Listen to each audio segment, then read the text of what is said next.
Masih banyak sekali mahasiswa yang belum memahami dan sering menanyakan apakah yang dimaksud dengan Studi Competition Program atau SCP. Bagaimanakah cara menyelesaikannya? Apakah yang dimaksud dengan SCP itu? Dan pilihan jalur apa sajakah yang tersedia dalam SCP? Mari kita simak videonya.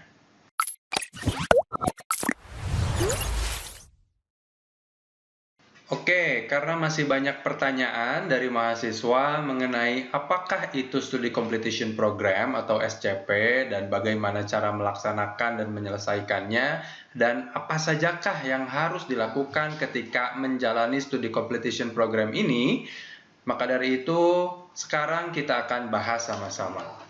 Oke. Nah, jadi Studi Completion Program atau SCP ini merupakan sebuah program yang harus ditempuh mahasiswa pada semester 6 dan semester 7 untuk menyelesaikan studinya di Universitas Nusa Putra. Sebelum kita berangkat lebih jauh mengenai SCP itu apa, mahasiswa terlebih dahulu harus paham mengenai Merdeka Belajar Kampus Merdeka yang diselenggarakan oleh Kemdikbud atau yang biasa disingkat dengan MBKM. Itu ya. Adapun beberapa hal yang akan dibahas hari ini mengenai MBKM, yang kedua pilihan jalur SCP, yang ketiga deskripsi program, dan yang keempat adalah skema perkuliahan. Kita masuk ke MBKM. Nah, MBKM adalah memberi kebebasan dan otonomi kepada lembaga pendidikan dan merdeka dari birokratisasi. Dosen dibebaskan dari birokratisasi yang berbelit, serta mahasiswa diberikan kebebasan untuk memilih bidang yang mereka sukai. Sehingga pada hakikatnya, MBKM ini dibentuk oleh Mas Menteri Nadiem Anwar Makarim untuk memberikan kebebas-bebasan semerdeka-merdekanya, baik itu untuk lembaga pendidikan, untuk dosen maupun untuk mahasiswa. Sehingga pada hakikatnya MBKM ini dibuat untuk memberikan keleluasaan. Mahasiswa bisa mengambil apapun yang dia inginkan sesuai dengan minat dan keinginannya.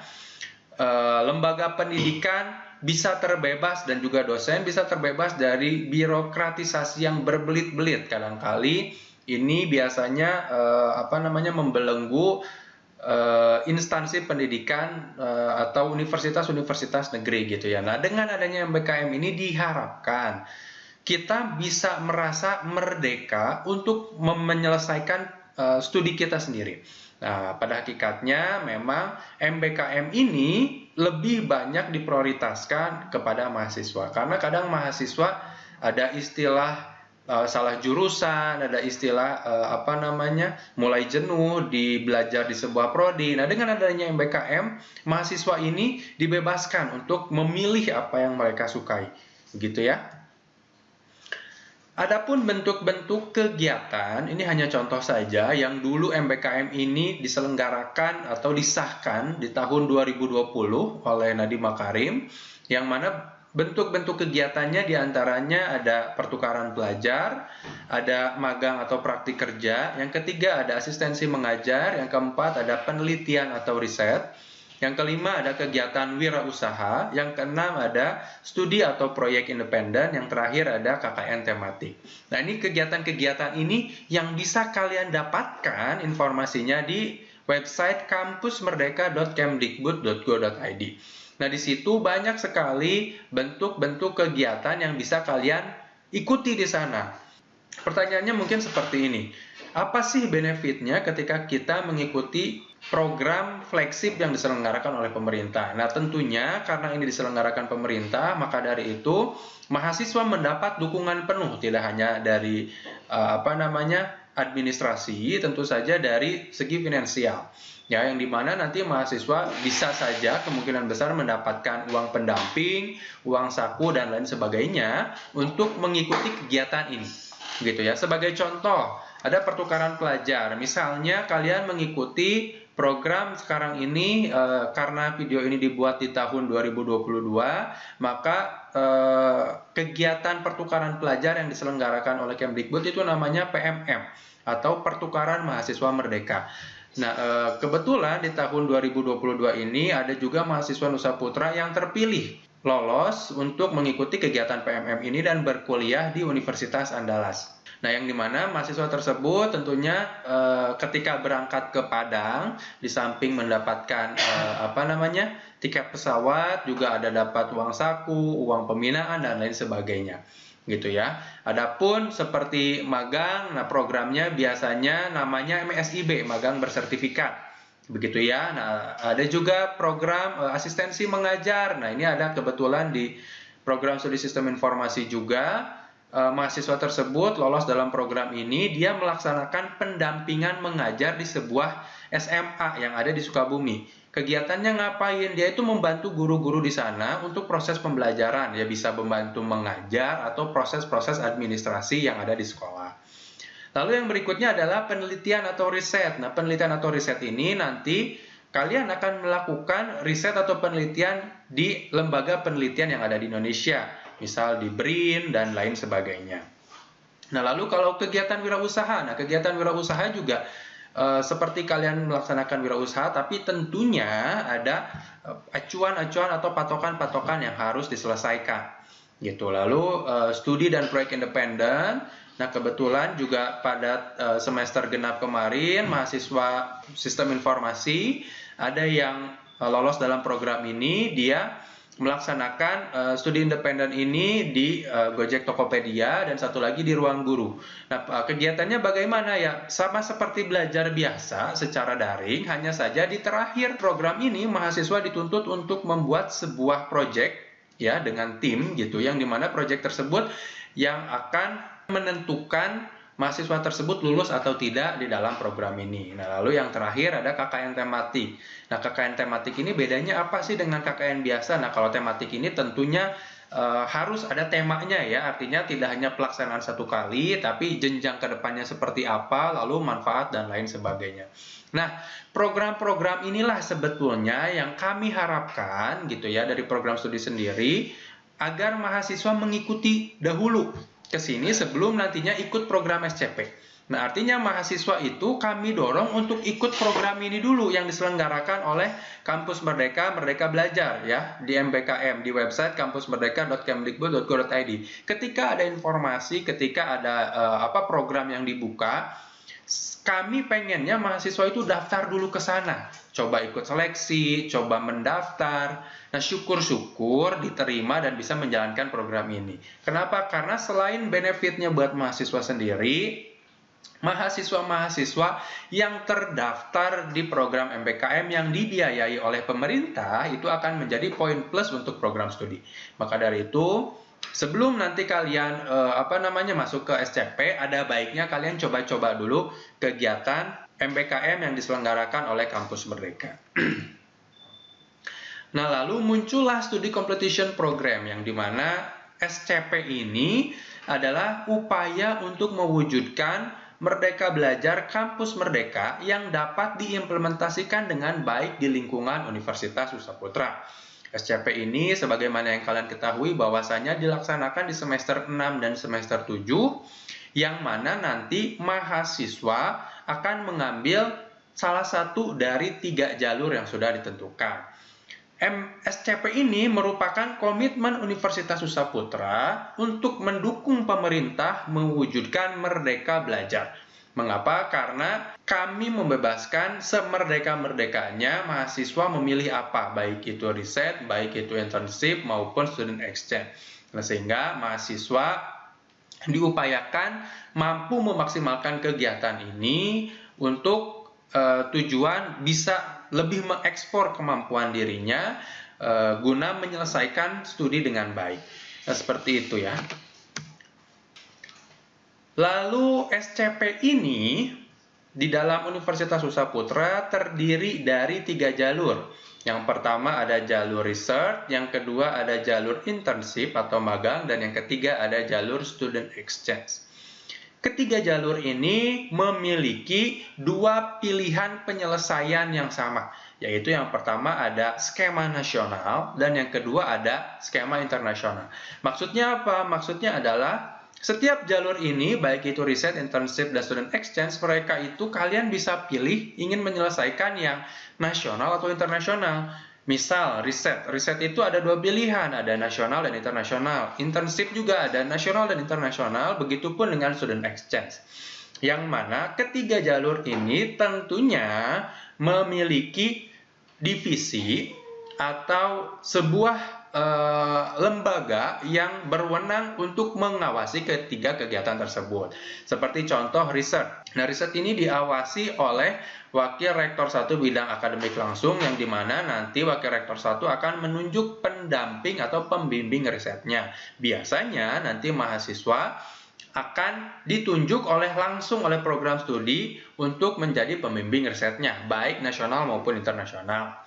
Begitupun jalur internship dan student exchange. Nah, kalau internship, lembaganya ada di bawah lembaga divisi karir, ya, atau Career Service Unit atau CSU. Dan yang ketiga ada student exchange. Nah, student exchange ini diawasi langsung oleh dan student exchange. Nah, student exchange ini diawasi langsung oleh Student Exchange Center Unit, yang dimana masih di bawah Wakil Rektor 3 bidang kemahasiswaan yang akan menghandle semua kegiatan bentuk student exchange. Yang pertama ada research track. Nah, research track ini seperti yang sudah disampaikan sebelumnya, bahwasanya ada dua jalur. Yang pertama nasional dan internasional. Bedanya apa? Mahasiswa jalur nasional itu hanya diperkenankan melakukan riset secara mandiri atau satu orang. Yang artinya nanti mahasiswa tersebut selama 2 semester harus melakukan penelitian dengan 2 output. Yang pertama ada jurnal nasional yang terindeks SINTA, dan yang kedua adalah sebuah proceeding nasional yang diseminarkan dalam pertemuan ilmiah atau seminar nasional. Nah, artinya selama kalian menjalani riset, 2 output inilah yang menjadi kunci, yang dimana luaran ini menjadi patokan keberhasilan riset nasional kalian. Sehingga mahasiswa didampingi oleh pembimbing mewujudkan hasil itu. Ketika semester 6 dan semester 7, mahasiswa itu mulai melakukan riset demi kebutuhan luaran yang sudah menjadi acuan, yaitu proceeding nasional dan jurnal nasional terindeks SINTA. Adapun untuk memenuhi kegiatan tersebut, Program Studi Sistem Informasi menyediakan wadah bagi mahasiswa untuk melakukan riset ini. Yang pertama, kita menyelenggarakan Seminar Nasional Sistem Informasi dan Manajemen Informatika atau yang disingkat Sismatik, rutin setiap tahun, biasanya di bulan Agustus atau bulan September, yang dimana tujuannya adalah untuk sebagai wadah mahasiswa memenuhi luaran riset nasional pada proceeding nasional pada pertemuan ilmiah atau seminar nasional. Nah, nanti mahasiswa jalur riset nasional diperkenankan untuk melakukan submission di Sismatik tersebut. Adapun untuk jurnal nasional yang terindeks SINTA, mahasiswa harusnya sudah dapat mengeksplor dirinya lebih dalam untuk memberanikan diri melakukan submission di jurnal-jurnal yang terindeks SINTA, baik itu SINTA 1 sampai SINTA 5. Yang dimana hal ini kami nilai tidak begitu sulit jika memang mahasiswa melaksanakan kegiatan riset nasional ini secara serius gitu ya. Lalu yang berikutnya ada riset jalur internasional. Nah, bedanya riset internasional dengan nasional adalah mahasiswa diperkenankan membentuk tim riset yang terdiri dari maksimal 3 orang. Yang dimana output dalam kegiatan riset internasional ini akan dipublikasikan dalam bentuk proceeding atau poster internasional atau jurnal internasional terindeks. Yang mana kami pun telah menyediakan wadah bagi mahasiswa yang akan melaksanakan riset internasional ini untuk bisa mempublikasikannya di dalam ICCED atau International Conference on Computing, Engineering, dan Design. Yang mana kegiatan tersebut rutin kami selenggarakan per tahunnya, yang biasanya nanti mahasiswa tidak hanya melakukan submission, tapi juga melakukan presentasinya secara oral atau secara langsung di luar negeri. Nah, seperti itu ya. Dan yang berikutnya ada jalur internship track. Nah, jalur internship track ini Ada dua skema juga, yang pertama adalah skema nasional dan internasional. Untuk skema nasional, mahasiswa biasanya didorong untuk mengajukan perusahaan ke divisi karir lewat web karir tentunya ya, yang dimana nanti mahasiswa akan apply di situ, menjelaskan nanti tempat internshipnya di mana, terus lokasinya di mana, jenis pekerjaannya seperti apa, dan lain sebagainya. Nah, nanti jika disetujui oleh divisi karir, maka mahasiswa akan melaksanakan kegiatan internship tersebut. Adapun untuk lowongan-lowongan internship, kalian dapat mengetahui informasinya lewat website divisi karir langsung. Kegiatan internship nasional ini dilaksanakan minimal 10 bulan, sehingga jika misalnya mahasiswa diterima di sebuah tempat dan melaksanakan internshipnya hanya 4 bulan atau 5 bulan, nah mahasiswa diwajibkan untuk mencari kembali tempat internshipnya untuk menyelesaikan pelaksanaan internship yang minimal 10 bulan. Begitupun dengan internship internasional, kegiatannya minimal 10 bulan. Bedanya apa? Untuk internship internasional ini, mahasiswa nanti tinggal mendaftar ke divisi karir dari lowongan-lowongan yang dibuka atau yang ditawarkan ke divisi karir untuk kalian gunakan sebagai pelaksanaan internship internasional ini. Nah, biasanya divisi karir telah bekerja sama dengan berbagai mitra yang ada di luar negeri seperti Taiwan, Hong Kong, Korea, Jepang, dan Australia, yang dimana nanti ketika ada tawaran, nah mahasiswa diperkenankan untuk melaksanakan kegiatan internship internasional ini. Dan yang terakhir ada Student Exchange Track, yang dimana untuk Student Exchange Track nasional, kalian bisa mendaftar lewat Student Exchange Track Center, yang dimana ada di website sec.nusaputra.ac.id, yang dimana di situ sudah terdapat beberapa mitra perguruan tinggi Universitas Nusaputra yang membuka mata kuliah untuk diambil oleh mahasiswa-mahasiswa Universitas Nusaputra yang akan menjalani program Student Exchange Track nasional ini. Sehingga nanti mahasiswa bisa menghubungi koordinator Student Exchange Track nasional, yang kebetulan dalam hal ini saya sendiri, sehingga nanti bisa berkonsultasi dengan kami di Student Exchange Center Unit untuk mengambil mata kuliah apa saja yang diinginkan oleh mahasiswa. Nah, satu hal yang perlu ditekankan adalah mahasiswa tidak perlu mengambil mata kuliah yang serupa atau serumpun dengan program studinya, tapi juga mahasiswa diberikan kebebasan untuk mengambil mata kuliah lain sesuai dengan keinginannya. Nah, adapun yang kami berikan acuan adalah mahasiswa harus mengambil dengan total SKS yang sama pada semester tersebut. Karena di semester 6 dan semester 7 itu sudah ada patokannya atau sudah ada acuannya, sehingga mahasiswa harus mengambil total SKS yang sama. Gitu ya. Adapun untuk Student Exchange Track nasional, nah, mahasiswa dapat mengambil mata kuliah yang ada di kampus di luar negeri dengan harus mempersiapkan pelatihan bahasa yang digunakan di negara tersebut minimal selama 1 bulan sebelum keberangkatan. Misalnya, kalau misalnya kalian mengambil mata kuliah yang ada di universitas yang ada di Australia, sehingga kalian tentunya harus belajar bahasa Inggris dulu, yang dimana bahasa tersebut yang akan kalian lakukan selama pembelajaran di sana. Nah, pelatihan bahasa ini dilakukan untuk memberikan kemudahan kepada kalian untuk menyelesaikan Student Exchange Track secara internasional ini.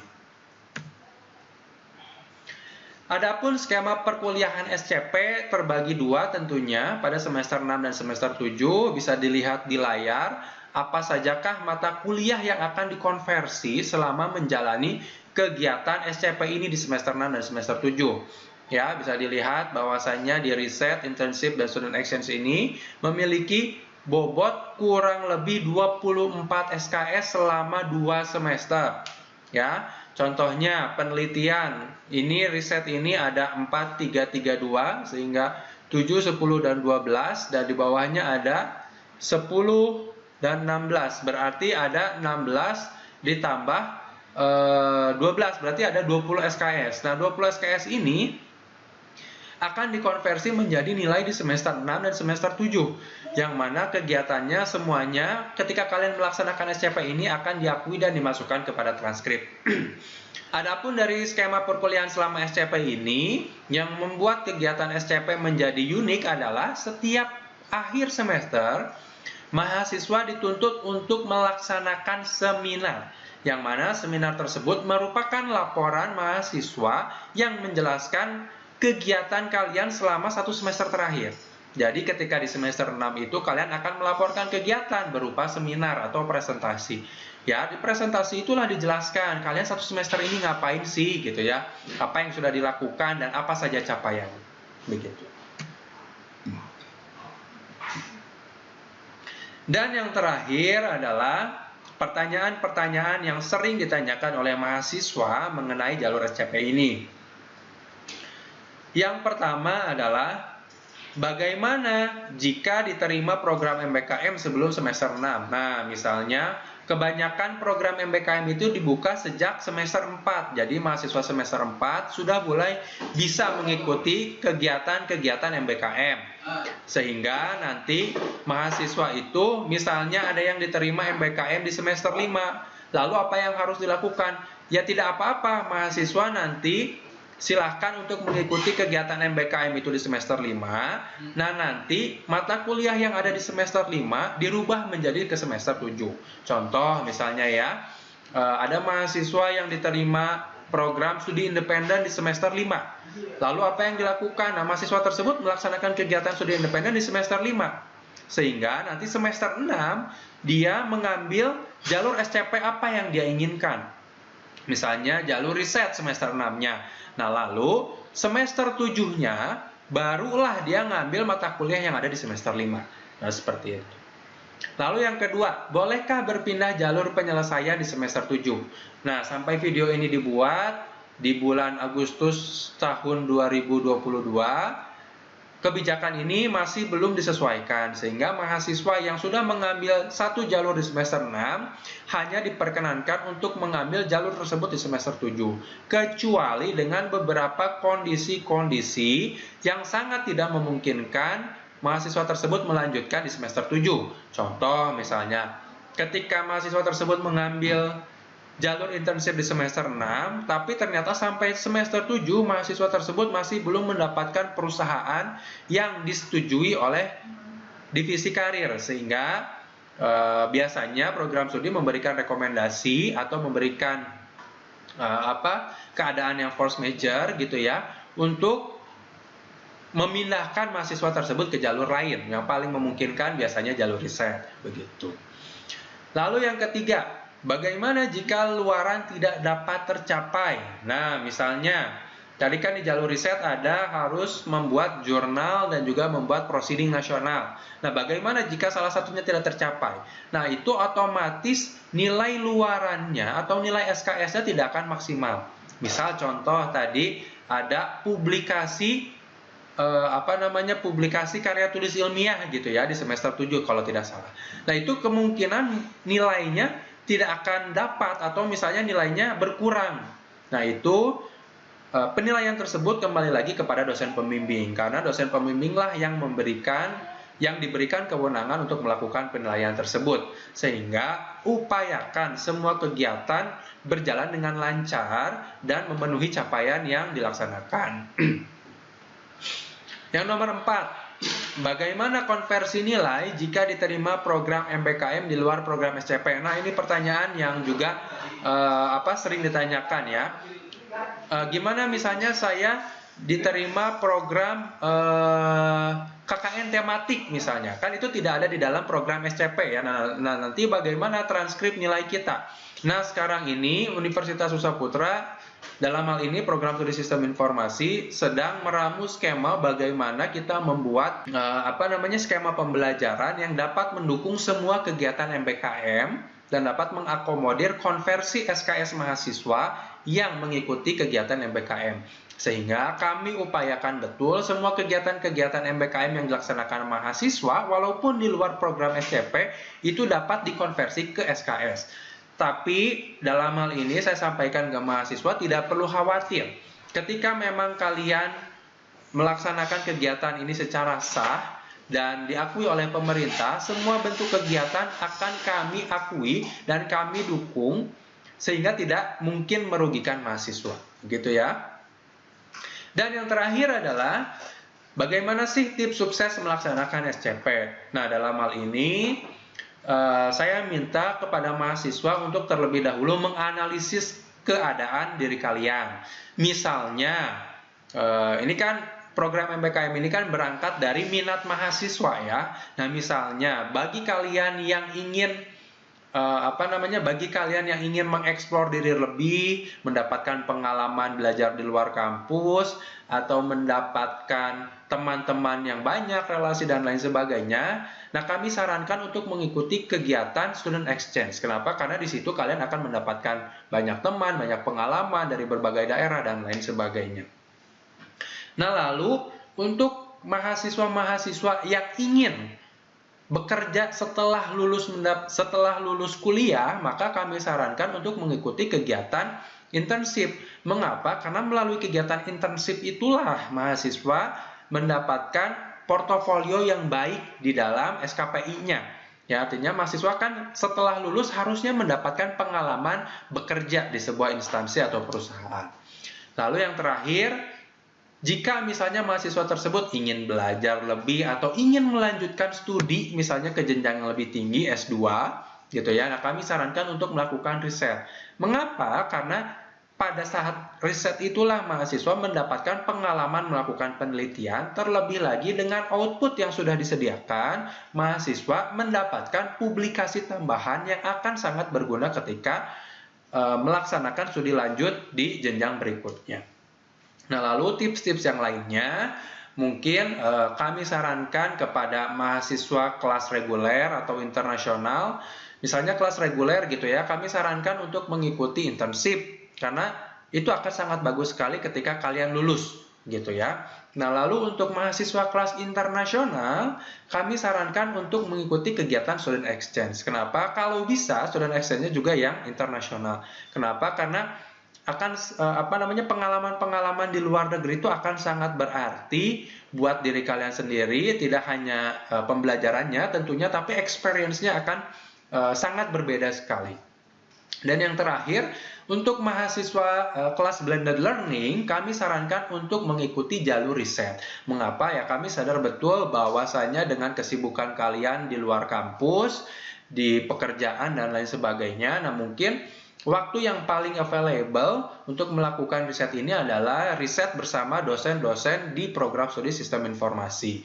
Nah, mengapa seperti itu? Karena kami di program studi sistem informasi juga memiliki target atau capaian tertentu yang bisa diwujudkan melalui kolaborasi penelitian antara dosen dan mahasiswa. Nah, sehingga ketiga jalur tersebut dapat dipilih mahasiswa sesuai dengan kebutuhan dan juga keinginan mahasiswa tanpa harus memberikan beban kepada mahasiswa itu sendiri. Demikianlah video pembahasan mengenai Student Completion Program atau SCP. Semoga videonya membantu dan mencerahkan, dan sampai ketemu berikutnya.